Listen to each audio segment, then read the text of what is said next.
Hey music readers, we're going to make a Boobam. You're going to use PVC pipe, washi tape, a popsicle stick, and some scissors.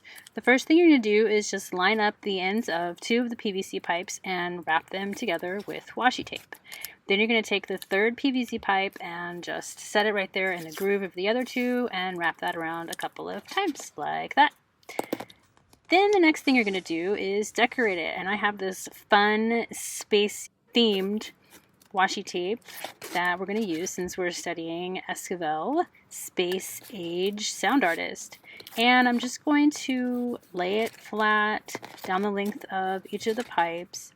Nothing too fancy here, just covering it up. Whatever you want to do, you can use any kind of colors, mix and match however you choose. I had enough of this fun space theme, so I decided to wrap it with that. Looks like I'm just finishing up the edge right here so that there's no more white showing.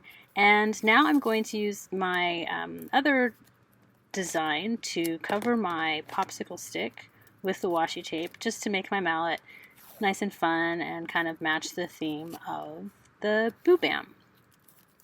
And I'm just going to trim the edges a little bit here. And then it's ready to play. Sounds like this.